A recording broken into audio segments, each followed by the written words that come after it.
Today, the 3 terror suspects have been arrested.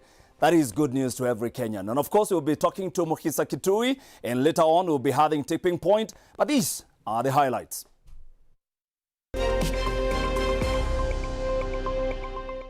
Presidential hopeful Mukhisa Kitui tells Switch TV that he will create 10 million jobs once elected. And tonight on Tipping Point, we speak to education experts on the ever-raging school fires and what needs to be done urgently to stop the menace.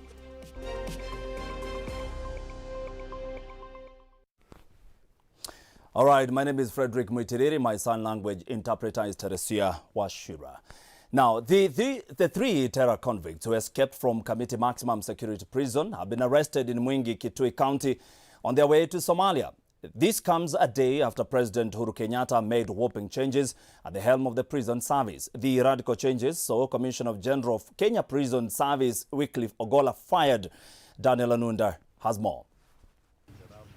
Speaking during a tour of Kamiti Maximum Prison, Interior CS Fred Matiang'i has vowed to have security upgraded at the maximum facility, commending the intelligence service who he says have played a major role leading to the arrest of the convicts.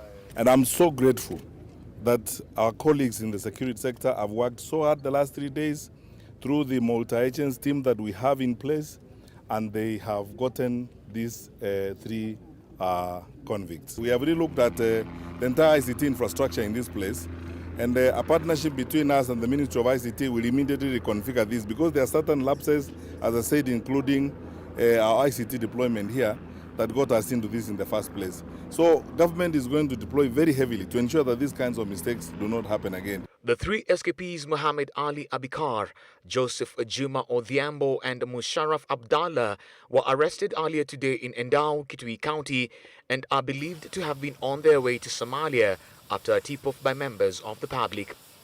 The 3 are now set to be arraigned in court to face new charges. We were able to get the 3 inmates within the border of Tana River and Mwingi. They were deep in the bush. Our assessment, these people were moving towards Garissa and maybe finally to cross to Somalia. But now that we have gotten them and we have officers we suspect failed in their duty to do this, we will ensure that the law takes its course and we bring all those who are involved to justice. So far, 9 officers have been arrested following the incident that happened on Monday and are set to face the law in a move aimed at bringing back sanity to the prison's service. Daniel Anunda, Switch TV. Thank you, Daniel. And before that, let's go to some politics now. Deputy President William Ruto has called on security agencies to be more vigilant in the security of Kenyans as his allies called for resignation of Interior Cabinet Secretary Dr. Fred Matiang'i and PS Karanja Kibicho. This comes in the backdrop of the security lapse at Kamiti Maximum Prison that led to the escape of 3 terror convicts who have been arrested today. In the last few days, security has continued to deteriorate in the country, a situation that has left many Kenyans questioning the authorities. As Deputy President William Ruto took his campaign trail to Embu town, he has faulted the Interior Cabinet Secretary Fred Matiang'i and PS Karanja Kibicho for being political youth wingers while abandoning their duties in the security docket. Haya mambo ya usalama yanazidi na kudidimia. Wale wote waliopatiwa majukumu na rais watekeleze jukumu zao kulinda maisha na mali ya Wakenya. At the same time, members of parliament allied to DP Ruto have criticized the sacking of Prisons Commissioner General Wycliffe Ogolla, saying that it's not remedy to the worsening security situation in the country. The real people heading the security of Kenya is one called Matiang'i and the other one called Kibicho. And the people of Embu and the people of Kenya are saying that act is the pinnacle of ineptitude and incompetence in their job. Fred Matiang'i na Kibicho waliwacha kazi yao wakaenda kazi ya siasa. Kama kazi ya usalama Kibicho na Matiang'i imewashinda, siasa wataweza kweli? Fire Matiang'i, fire Kibisho. That is where the buck stops. Huyo Kibicho amewacha kazi kwa ofisi akaenda kufanya siasa. Meanwhile, ODM party leader Raila Odinga has continued to popularize his Azimio la Umoja while meeting women leaders who are of the same school of thought with him, dubbed Azimio la Kina Mama. The former premier is promising 6,000 shillings to vulnerable and unemployed Kenyans and a social protection program once elected as the next president come 2022. Flora Limuki. Now, as the nationwide recruitment for KDF enters day 4 in the country, the Ministry of Defense has requested young persons with university degrees in engineering to join the exercise. However, different challenges have been emerging concerning the recruitment from different counties. Damaris Nyambura with more details. Since the start of the KDF recruitment on Monday, the Ministry of Defense has not yet recruited any youth with engineering degrees in the country. The force has been looking for persons with degrees in electrical engineering and civil engineering, among others. According to Evans Oduma of the Kenya Air Force, although there are slots reserved for engineering degree holders, recruitment officers fail to get such skills in Malindi and Magarini sub-counties. Vijana wajitokeze wale ambao wako na degree kama hizo, civil engineering, electrical engineering na degrees mbalimbali haswa zile za uhandisi, tunawahimiza waweze kujitokeza. Challenges continue to emerge in parts of Nandi County as Officer Hesbon Wafula says that most youth are in possession of identity cards that do not match with where they come from. Local administration pale ili waweze kusuluhisha hii shida ya mipaka na waweze kuensure vijana wote wako na ID ambazo zinasema mahali wanatoka kikamilifu. In Siaya County, the youth are lamenting that there was favorism and discrimination during the exercise, and therefore they are urging the government to work on the age gap that ended up slashing those that are older than 26 years and those that are below 18 years. Kama jino moja imeoza ama jino imeoza unatolewa nje. Miaka pia unapata mtu ndiye amefika 26 na yeye kwa imani yake ametamani hii kazi kwa muda mrefu, lakini apewi hiyo chance ati miaka imepita. The Kenya Defence Forces recruitment is free to all eligible candidates, and members of the public have been warned against engaging in malpractices with a view to influence the recruitment process. Reporting for Switch TV, my name is Damaris Nyambura. Still matters security. Now, the High Court has sentenced Director of Criminal Investigations George Kinoti to 4 months in prison for contempt of court and directed Inspector General of Police Hilary Mutyambai to immediately arrest the DCI boss and take him to community maximum prison. The ruling made by Judge Anthony Mrima orders him to surrender within 7 days after defying orders to return 2022 presidential hopeful Jimmy Wanjigi's firearms. According to criminal lawyer Geoffrey Manyara Mokwo, if the DCI boss will not heed to the court orders, the country will not be moving in the right direction. Mariam Jahid with more details. In 2017, police seized 7 firearms from businessman Jimmy Wanjigi's home in Malindi. Afterwards, in June 2019, Justice Chacha Mwita ruled that the state acted irrationally by seizing the businessman's firearm while he still held a valid license. After the Directorate of Criminal Investigations failed to return the firearms, Wanjigi filed a contempt of court proceedings which ruled that the Director of Criminal Investigations, George Kinoti, should return the firearms within 30 days, which dated March 25, 2021. However, up to date, the firearms have not been returned to the businessman. In a court ruling today, High Court Judge Anthony Mrima ordered DCI boss George Kinoti to surrender within 7 days after defying orders to return the 2022 presidential firearms. The warrant of arrest shall be forthwith executed by the Inspector General of Police.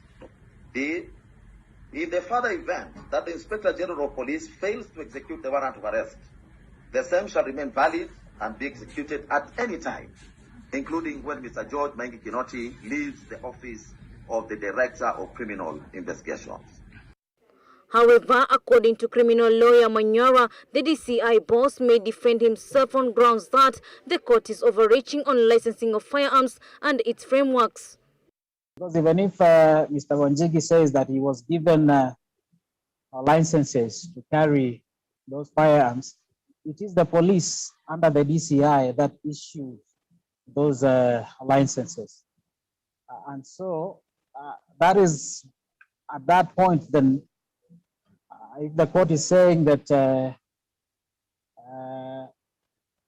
DCI has to return or hand over those firearms, then it will be a defense for Mr. Wanjigi, Mr. Kinoti, to also say that the court is interfering with the DCI's work.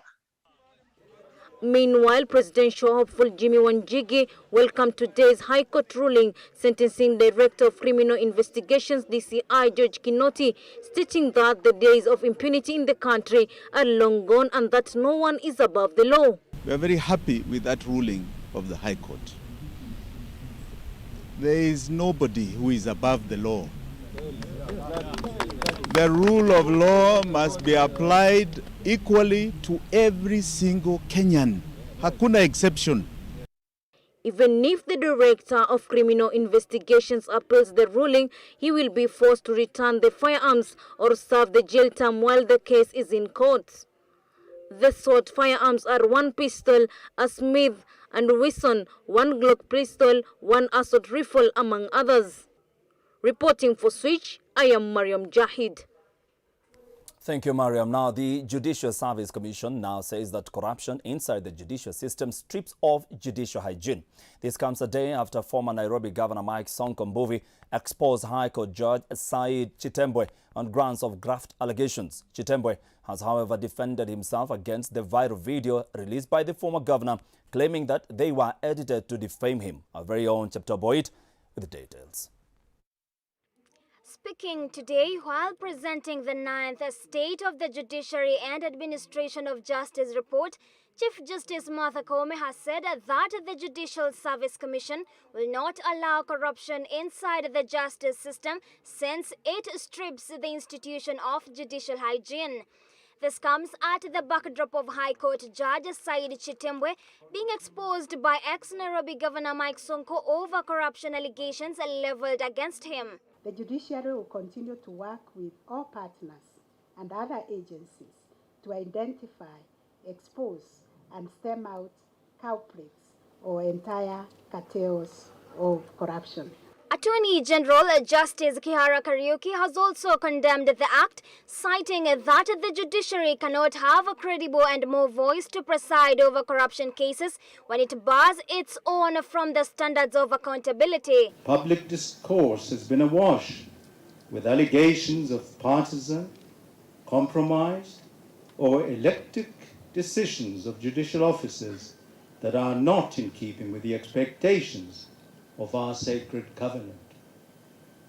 In many quarters, it has been observed that perhaps judicial officers are preaching water but drinking wine. Even as the judiciary downplays that it will not tolerate the corruption epidemic, one of its own, Justice Chitembwe, has however denied the expose, insisting that they have been edited and manipulated to malign his name, adding that Sonko is seeking vengeance because Chitembwe was one of the 3 judges who dismissed his petition against Anne Kenano's inauguration as Nairobi governor. Chepto Boyd, Switch TV. All right, with that story from Chepto Boyd, I now take a short commercial break. We'll be back with more. Stay tuned because Mukisa Kitu is speaking to Switch TV in a short while. Don't go anywhere.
Welcome back to Breaking Today. My name is Frederick Muitiriri. My sign language interpreter tonight is Tracy Dorcas and not Resia Washira. Now, moving on. Presidential hopeful Mukisa Kitui is optimistic of a possible pact with the Orange Democratic Party as the 2022 campaign heats up. Kitui has said that he will create 10 million jobs once elected. I had a sit down with Kitui, and my first question to him was why he has been so silent. Take a look.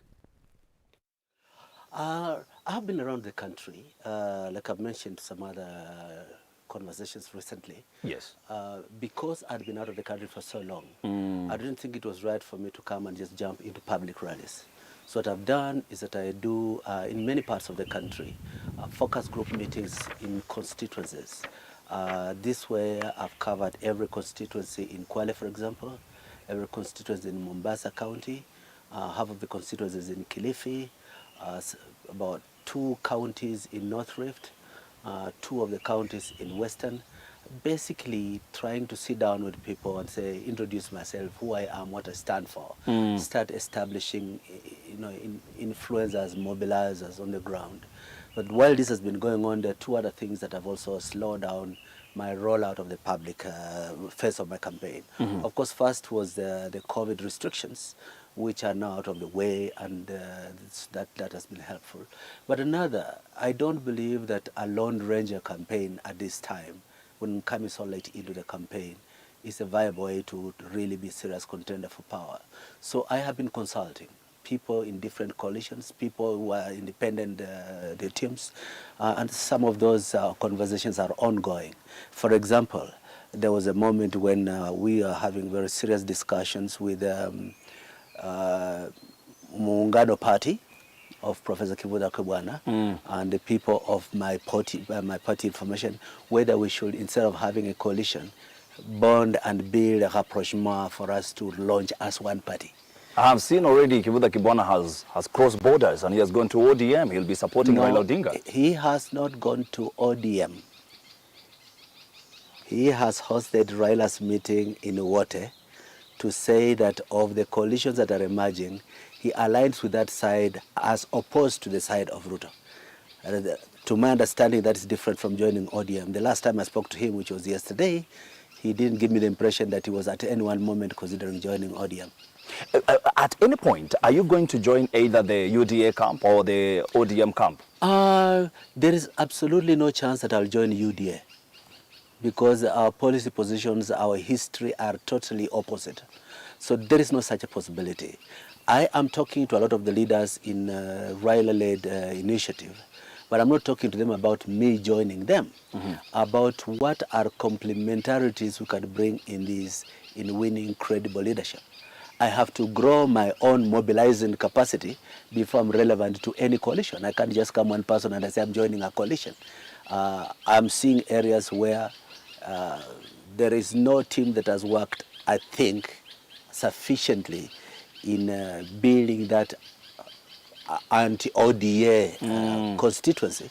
And if I can make headway in that kind of area, then I can say, okay, this is something I can leverage to join other teams. But there's also other teams that we discuss our own things, like money leaders. I mean, like my discussions with Mother Karua over the years, that how can we make sure that even before talking about joining other coalitions, a core agenda of national renewal is embraced by us and by any partners that may potentially want to talk with us. So these are internal conversations that are not easy to answer by just saying, are you joining Raila or Ruto? My understanding, and from what you are saying, yes. Am I seeing signs that you're throwing away your presidential ambition? No. I am saying a solo presidential ambition cannot go very far.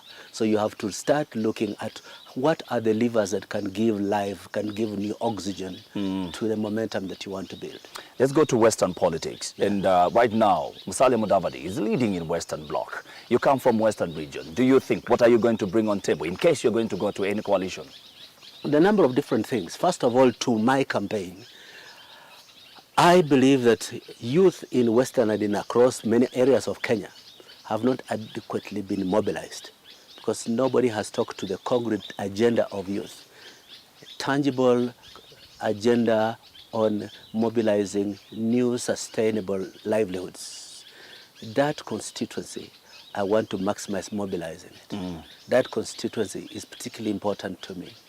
And I have been building networks with a lot of different players from the youth community, people like Siasa players. We are engaging and going forward over the next few weeks. I'm having a blend of physical and virtual meetings with networks of youth across the country. So that cuts across the country, not just in Western Kenya. Yeah.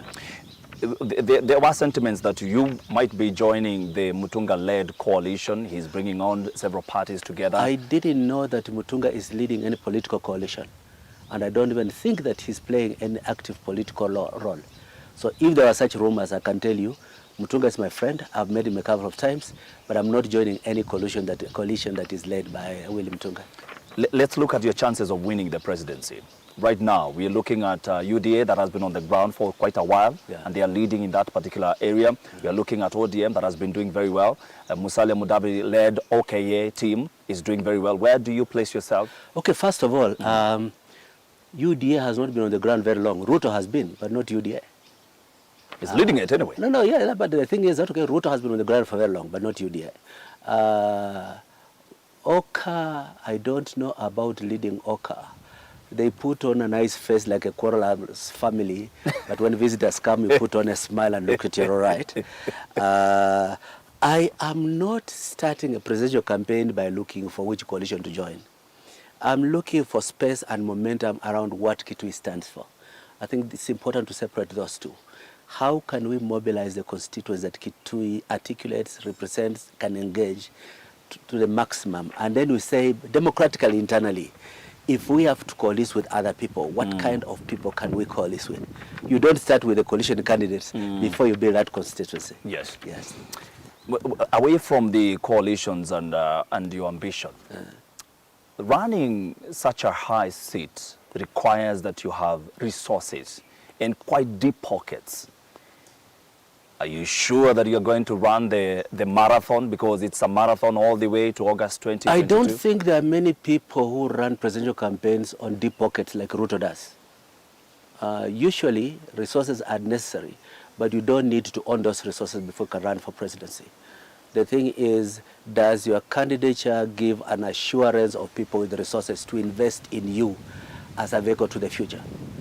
And it's my expectation that as we build the momentum, as we roll out over the next few weeks, we should be able to test the ground on those questions. We have modest resources we can build the ground campaign on, but we have resource mobilization teams, and we're looking at innovative methods of raising resources. And I believe once we put to the public domain in Kenya what kind of content we have, particularly what does it take to turn around the country, there will be a lot of national patriotic Kenyans who will want to associate with our campaign. And that should be a source of diverse microfinancial support initiatives. Let's get into the content. Now, you've talked about the content of youth, and let's start there because our station is youth-based. What do you have for the young people in this country? You're saying it's a place that has not been tapped. What do you have as Mukisa Kitui when you stand and say, youth, I want you to elect me? What are you going to give them? The first thing I'll give them is encouragement. They will tell you they want jobs. Wait. The first thing they need is encouragement. I was a relatively young person when I was expelled from university because I stood up to be counted against the change of constitution to abolish multipartyism. I have lived my belief and made the sacrifices to make Kenya a better place. Youth cannot afford to be spectators and wait for a draft of policy measures in order to fill the gap of where we are and the investable capital we need to grow the economy at 10% per annum. So on the basis of that, I can promise Kenyans with a straight face, in 5 years, I'll create 10 million sustainable jobs out of spurring new investment. So that's one. Secondly, that you cannot turn around the Kenyan economy without slaying the monster of corruption. We'll get to corruption. Let's first of all tackle this. Can you explain to us, because President Uhuru Kenyatta and William Ruto, the deputy, when they came on board, the same promise they had. We are going to create this number of million jobs every year. That has not happened. Actually, that has declined. I can explain you why. Yes. So which model are you going to use to make sure that we get to that? The word model does not mean the same thing in Kenya politics as it means in economics. But let me just say what I was trying to say. You see, the Kenya government has invested massively in public infrastructure. But there was never done economic feasibility of the kind of infrastructure that was being built. For example, you did not link investment in new roads or railway with active investment by private sector in enhanced production because of more efficient transport. So the de-link between public investment in infrastructure and private sector investment in production has meant that you can count on infrastructure growth without counting on economic growth. So what do? I try to create conditions which say, how can we link the possibilities of new infrastructure with fresh investment that creates jobs? That has not been in the conversation for the last 8 years. And that's a significant phenomenon. We have seen a government that has borrowed beyond what any person who voted for the government ever thought would get to those levels. 8 trillion debt is what we are looking at. How are you going to manage the next government if you are elected with such a debt? Every day, whatever you get, you have to pay the debt. Yes, and you want to grow the economy. Yes. I know one of the most difficult challenges we face today is an uncontrollable ballooning of public debt. It's not yet 8 trillion. It's more like 7.6, projected by the end of the year to be 7.7 trillion shillings. That's massive. When Kibaki left State House, the total accumulated public debt of Kenya since independence... 800 billion. No, 1.3 trillion shillings. Over 50 years. His was 800 billion. Over 50 years. Yes. Over the next 9 years, it has increased by 6.4 trillion shillings. Today, the annual debt service, the amount of money that Kenyan taxpayers must pay to commercial lenders to government this year alone, is equivalent to the total amount of debt that the Uhuru Ruto government inherited 7 years, 8 years ago. Now, you cannot run away from the responsibility that it is perpetual responsibility of the state. And any person who thinks that they can wipe out debt are cheating. It is not possible. What will be required urgently over the next few years is to retire the most expensive commercial debt. What does that mean? Talk to global friendly lenders to lend you money at low interest rate to buy expensive commercial debt that we have been buying through the Eurobond and so on. But that word, you more years. What it means, no. What it means is that you lower interest and you spread out the debt to be repaid. Absolutely. There is nobody who can cheat you that will come with a magic wand and within the first year, they are paying back this debt. We have a need of resources to turn around the economy. However, you're saying you want to grow the economy by 10%, but you're saying that we add the length of which we are paying these loans. How are you going to then to make sure that we are growing with 10% at the same time we are paying debts those are two for different longer things. years? How long are you looking at those are two different growing things. the economy with 10%? Let me come again. Yes. This year we are going to pay 1.3 trillion shillings in debt service. Absolutely. My sense is the following. Yes. If we go to development partners and agree on governance issues, which are actually fairly acceptable, agreeable things. Absolutely. We get money, longer term money, to buy out expensive short term money, which means that debt service will decline from 1.3 trillion shillings next year. That saves us some money, which we can put into reorganizing the domestic economy. But I told you... grow it by 10%. To grow 10%, I told you something very different. I said I have to attract 2 trillion shillings from foreign investors. That is not to come from the Kenyan taxpayer. I am looking for two sources of other people's money to deal with problems we have created for ourselves. Development partner money to retire expensive commercial debt, and foreign direct investors money to cover for the gap between our savings and our investment needs. Those are the two different arms I'm talking about. Thank you. And thank you for that clarification. Now, we know the devil in this country is corruption. Right. That the amount of money that we have borrowed largely has gone to people's pockets. How are you going to deal with the corruption that we have seen? It's runaway, it's rampant, it's killing the economy. What are you going to do that will be so different and so immediate that you are going to feel the pain of anyone who is going to engage in corruption will feel the pain of it? If I become your president, I will tell this nation, number one, we cannot move forward without slaying the monster of corruption. But number two, I know our past has been very dirty and there are too many persons who are compromised in this corruption scandal. I don't want to be stuck in the past with forensic investigation about past corruption. Are you talking about amnesty? I am talking to people who've been corrupt in the country? about selective amnesty. There is no forgiveness without repentance. So persons who can take advantage of a waiver, for example, you have your illicit resources out of the country, will give you a window of time to bring them back to Kenya, invest them in Kenya. But importantly, what I wanted to mention is the following, that from day one, I'll punish every and any form of corruption very, very painfully. How? First of all, working with the judiciary, shorten the grace period between charge and prosecution. Government prosecution office, work, even establish special corruption courts. In some cases, working 24 hours like I've seen in some jurisdictions. Secondly, demonstrate that thieves are thieves. If you are a thief and you are a senior minister, you suffer the way a thief who is an ordinary manager suffers. But particularly, that the state cares about economic thieves of large magnitude as enemies of the state, more than petty thieves who are stealing a loaf of bread and a chicken in the village. The actual practice in the country has been the converse of that. I believe very strongly that whatever fantastic scenarios, scenes you may have and programs you may have, unless you have a leadership that slays the monster of corruption, Kenya is not going anywhere.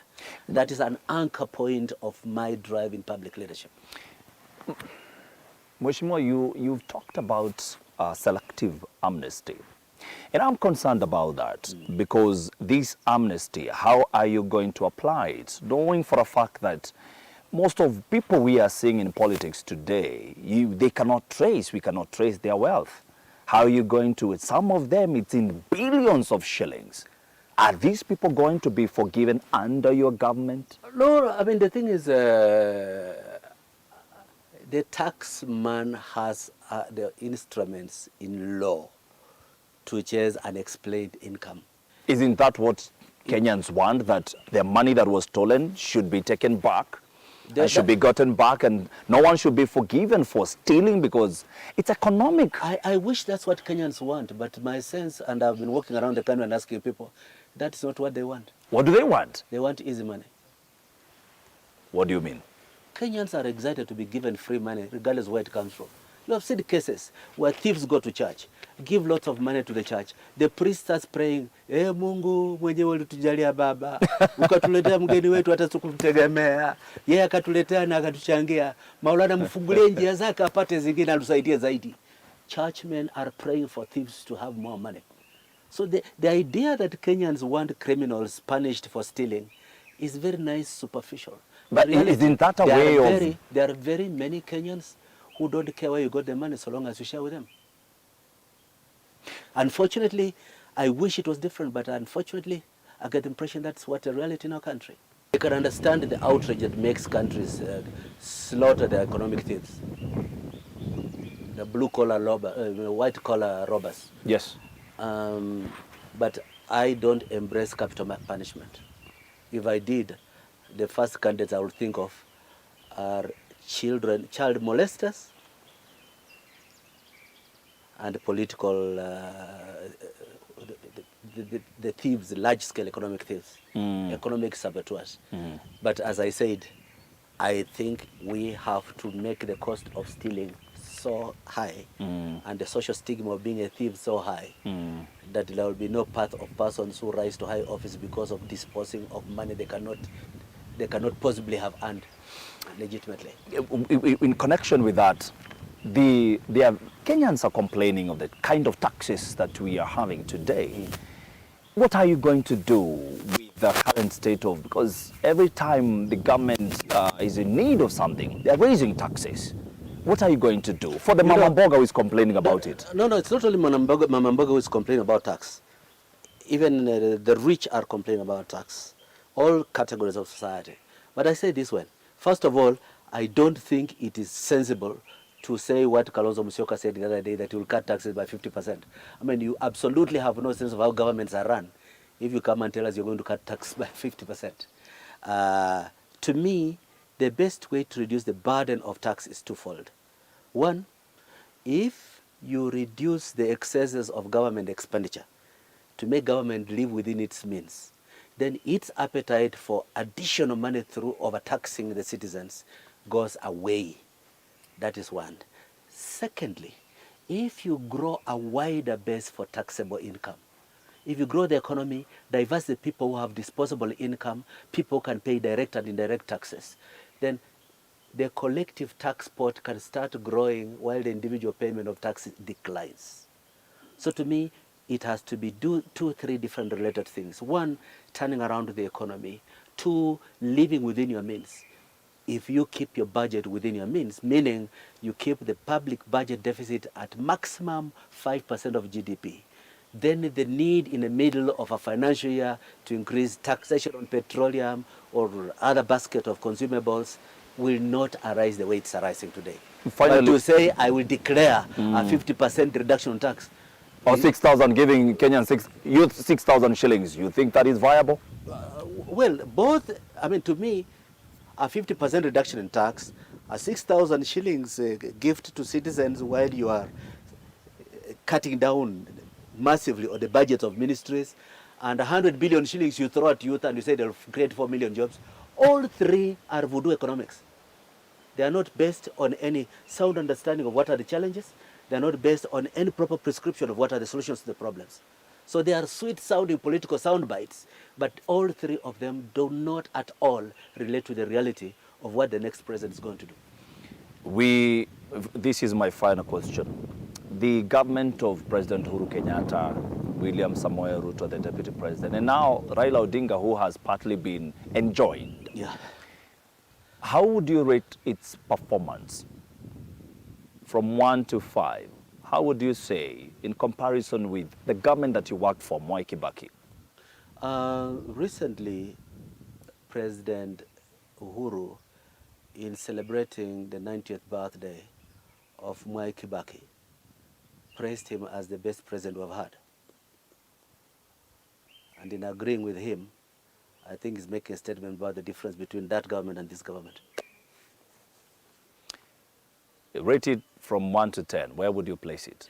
I don't think you can just rate the government that way. There are so many different things. Of course, the ability economically. Of government to speak, let's rate it economically. Wait. Yes. The ability of government to speak with one voice, 1 to 10, I rate it at 10. Even if there's something less than 1, I could have put it there. When the president and the deputy president are the two extreme opposites in public discourse, that is how government should never be. On sustaining a certain level of international credibility, I think President Uhuru has done very well. He's received very, very good accolades in some certain important circles of the donor community. Yes. He is playing a significant role in the collective efforts to stabilize the situation in Ethiopia. Yes. He has played an important role in Kenya's costly exercise to help stabilize things in Somalia. He's broadly been a positive force in regional and international relations. I'll give him that. All right. The level of the de-link between investment in infrastructure and growing the economy is a very, very weak point in the government. But I think the weakest point, apart from the Gwarula's relationship, is the massive expansion of public debt. How would you treat your deputy if you come into power? When they go, south and you headed south, how would you treat your deputy? I don't know. And especially because you were elected together. Yeah, some of these questions are difficult to deal with in abstract terms. I just hope that if I'm president, I don't end up with a deputy president like Ruto. it makes complicates things very, very significantly. Yeah, but I hope that on. But he is the man who supported him for many years, and actually even in elections. So what? He may have supported him, but as president, I would not allow my deputy the opportunity to amass the kind of wealth that Ruto has amassed while they have been in government. Thank you so very much, Mheshimiwa. Nashukuru sana. Thank you for your time. I appreciate it. My pleasure. That's all we had for tonight. All right. My guest, Mukisa Kitui, there, speaking to Switch TV on various issues. He's about to be your president if you elect him. All right, and we are about to take a short commercial break. But before we do that, Tipping Point is coming up, and my guests are already in studio. We are waiting for just one guest, Wilson Sossion. As you can see, we have Mother Omolo. You've seen her on telly lately. She's been very vocal about issues about teachers, and she is also a teacher. Of course, we have Dr. John Mugo. Dr. John Mugo is an expert in education. He'll be talking about school fires and, of course, the big issue, the CBC, in a short while. Don't go anywhere. Short commercial break as we wind up the bulletin. We'll be